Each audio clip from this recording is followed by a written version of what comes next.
ಬೆಳಗಿನ ಶುಭೋದಯಗಳು ಎಲ್ಲರಿಗೂ. ಸರ್ ತಮ್ಮ ಹೆಸರು? ಮಕ್ಬೂಲ್ ಸಾಬ್ ಅಂತ. ಮಕ್ಬೂಲ್ ಸಾಬ್. ನಿಮ್ಮದು ಅಡ್ರೆಸ್ ಸರ? ಮಕ್ಬೂಲ್ ಸಾಬ್ ಮೊಹಮ್ಮದನಿ ಹಡಗಲಿ. ಹಡಗಲಿ. ಯಾವ ಊರು ಸರ್? ಎಲುಗಿ. ಹಾಂ ಹಾಂ. ಸರ್ ಮುಂಚೆ ಅದು ಡ್ರಿಂಕ್ಸ್ ಮಾಡ್ತಿದ್ರಲ್ಲ, ಕೆಟ್ಟ ಹ್ಯಾಬಿಟ್ಸ್, ಎಷ್ಟು ಒಂದು ದಿನಕ್ಕೆ ಎಷ್ಟು ಕ್ವಾರ್ಟರ್ ಕುಡಿತಿದ್ರಿ ಸರ್? ಯಾಕಂದ್ರೆ 4ರಿಂದ 5 ಮಟನೂ ಹೋಗಿತ್ತು. ಒಂದು ದಿನಕ್ಕೆ ಒಂದು 5-6 ಕ್ವಾರ್ಟರ್ ಅಂತೂ ಫಿಕ್ಸ್ ಇತ್ತು. ಹಾಂ ಹಾಂ. ನಿಮ್ಗೆ ಡ್ರಿಂಕ್ಸ್ ಬಿಡಿಸೋದು ಔಷಧ ಕೊಟ್ಟರೆ ಯಾರು ಸರ್? ರಮೇಶ್ ಅವರು.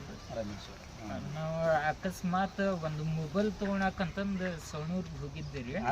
ಹೋಗಿದ ಮೇಲೆ ಸ್ವಲ್ಪ ಅಮೌಂಟ್ ಕಮ್ಮಿ ಬಿತ್ರಿ. ಆ ಅಮೌಂಟ್ ತೆಗಿಬೇಕು ಅಂತಂದು ಹೆಬ್ಬಟ್ಟು ಕೊಡಲ್ಲಿ ಬ್ಯಾಂಕಿಗೆ ಹೋದಾಗ ಅವ್ರು ನಮ್ಮ ಪರಿಚಯ ಆಗಿ ಪ್ರಾಡಕ್ಟ್ ಕೊಟ್ರು. ಆಮೇಲೆ ಸ್ವಲ್ಪ ದಿನ ಏನೈತಿ, ಆ ಪ್ರಾಡಕ್ಟ್ ತಗೊಂಡ ಮೇಲೆ ವಾಂತಿ ಬೀದಿ ಆಗದು ಆ ಥರ ಎಲ್ಲ ಆಗಕ್ ಕುಂತು ಬೇಡ ಬಿಡು ಅಂತಂದು ಒಂದು ವಾರ ಏನೈತಿ ಔಷಧಿ ತಗೊಂಡು ಬಿಟ್ಟು ನಂತರ ಮತ್ತು ನಾನು ಕುಡಿಯೋ ಸ್ಟಾರ್ಟ್ ಮಾಡಿ ಆಮೇಲೆ ಮತ್ತು ನನ್ನ ಮನ್ಸಿಗೆ ನನಗೆ ಬೇಸರಾಗಿ ಮತ್ತು ಅದನ್ನ ಕಂಟಿನ್ಯೂ ಮಾಡಕ್ಕಂತೆ. ಅವಾಗಿಂದ ಈಗ ಏನು ಇಲ್ಲ ಅಂದ್ರು ಒಂದು ದಿನಕ್ಕೆ ಬೆಳಗ್ಗೆಯಿಂದ ಸಾಯಂಕಾಲವರೆಗೂ ಇನ್ನೇನು ತೊಗೊಳಲ್ಲ. 2 ದಿನಕ್ಕೊಮ್ಮೆ 3 ದಿನಕ್ಕೊಮ್ಮೆ ತೊಗೊಂತೀನಿ. ಇದು ಕಂಪನಿ ಹೆಸರು ಏನ್ರಿ? ಇದು AWPL.